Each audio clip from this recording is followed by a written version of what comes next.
Նյութի զանգվածի պահպանման օրենքի բացահայտման պատմությունը համբարձում է նորը 7-րդ դասարան առարկա քիմիա։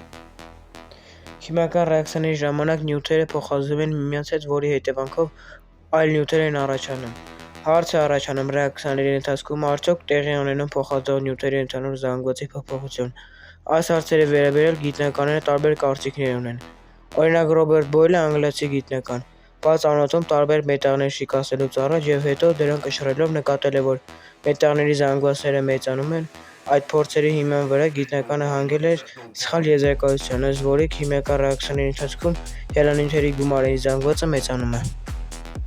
Ի տարբերություն Բոյլի, ռուս մեծ գիտնական Միխայիլ Լոմոնոսովը նման փորձ իրականացրել է փակ անոթում և հանգել այն եզրակացության, որ փոխազդող նյութերի գումարային զանգվածը շիկացումից առաջ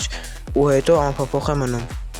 Անտուան Լավուազիեն 1743-1795 թվականներ ժամանակակից քիմիայի հայրը առաջինն էր, ով պահպանեց զանգվածի պահպանման օրենքը։ Այս օրենքը ասում է, որ տիեզերքում նյութի քանակը հաստատուն է։ Սա նշանակում է, որ ատոմները ոչ կարող են ստեղծվել, ոչ էլ ոչնչանալ։ Միխայիլ Լոմոնոսովի և Անտուան Լավուազիեի աշխատանքների հիման վրա ձևակերպվել է նյութի զանգվածի պահպանման օրենքը։ Սկզբում օրենքն ընդունվեց անվստահությամբ, քանի որ շատ քիմիական ռեակցիաների ժամանակ արտաքնապես թվում էր, թե տեղի է ունենում զանգվածի փոփոխություն, օրինակ փայտե արյունը, որի հետևանքով այն փոխակերպվում է մոխրի։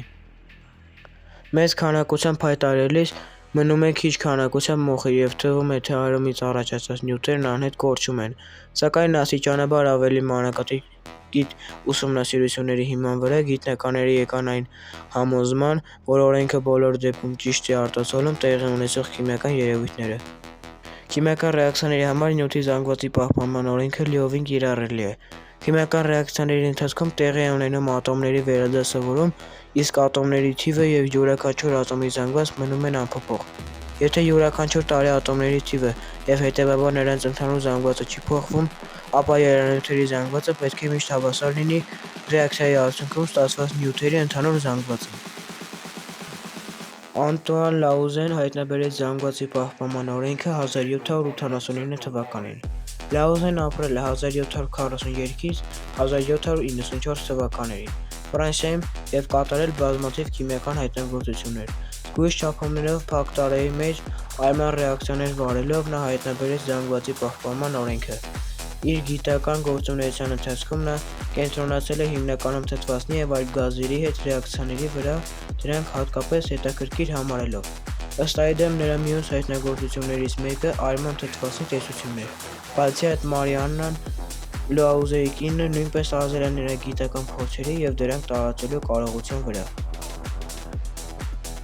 Լավուազիեն գլխատվել է հեղափոխական դատարանի որոշմամբ մեղադրվելով ծխախոտի մթերման գործում թույլ տված խարդախության համար։ Այդ առիթով ֆրանսիացի մաթեմատիկոս Ժոզեֆ Լագրաժը ասել է. «Պահանջվեց ընդամենը մեկ ակնթարթ, որպեսզի կտրվեր այդ գլուխը, բայց հնարավոր է, որ հարամակը քիչ լինի նրա նմանը ստեղծելու համար»։